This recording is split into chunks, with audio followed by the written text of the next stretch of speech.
পাশাপাশি আসানসোলের কুলটিতে হিন্দু সম্মেলন, আছেন কার্তিক মহারাজ। সম্মেলনের জন্য যদি অনুমতি দেয়নি পুলিশ, হাইকোর্ট থেকে অনুমতি নিয়ে চলছে হিন্দু সম্মেলন। রয়েছেন কার্তিক মহারাজ। আসানসোলের কুলটিতে হিন্দু সম্মেলন, রয়েছেন কার্তিক মহারাজ। সম্মেলনের জন্য পুলিশ অনুমতি দেয়নি, হাইকোর্ট থেকে অনুমতি আদায় করে সম্মেলন চলছে। দেখতে পাচ্ছেন কুলটিতে সম্মেলনে রয়েছেন কার্তিক মহারাজ।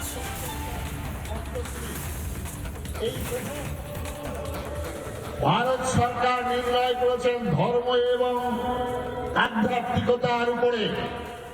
তাই আমি ভারতবর্ষের প্রধান কর্ণধার যশস্বী প্রধানমন্ত্রী নরেন্দ্র মোদীজিকে ধন্যবাদ জানাবো। তিনি ভারতবর্ষের অন্তরাত্মাকে তিনি জেনেছেন। তাই সর্বত্র এখন লেখা শুরু হয়েছে ভারত কথাটি। এই ভারতবর্ষ সম্পর্কে অহংকার, এই ভারতবর্ষ সম্পর্কে গর্ব, এই ভারতবর্ষ সম্পর্কে অস্মিতা যাতে আমাদের বর্তমান প্রজন্ম না করতে পারে, না বলে, তার জন্য ব্যবস্থা করেছিলেন প্রথম জওহরলাল নেহেরু। তিনি 3 ম আমদানি করেছিলেন।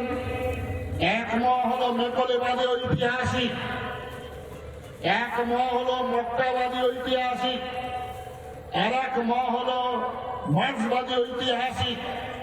এই ঐতিহাসিকদের দিয়ে লেখানো হলো ভারতবর্ষ ছিল অনার্য, অসভ্য, বর্বরের দেশ।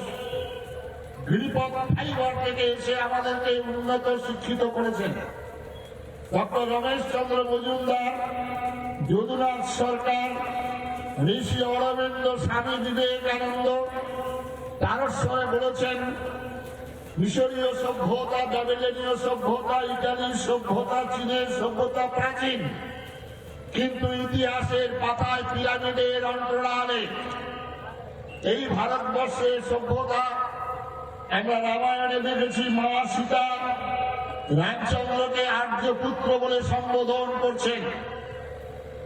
মহাভারতের দ্রৌপদী আর্যপুত্র বলে সম্বোধন করছেন পাণ্ডবদের।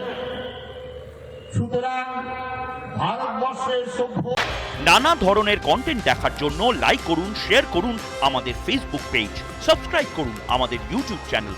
পাশাপাশি অন্যান্য ব্রেকিং নিউজের জন্য অবশ্যই চোখ রাখুন রিপাবলিক বাংলায়।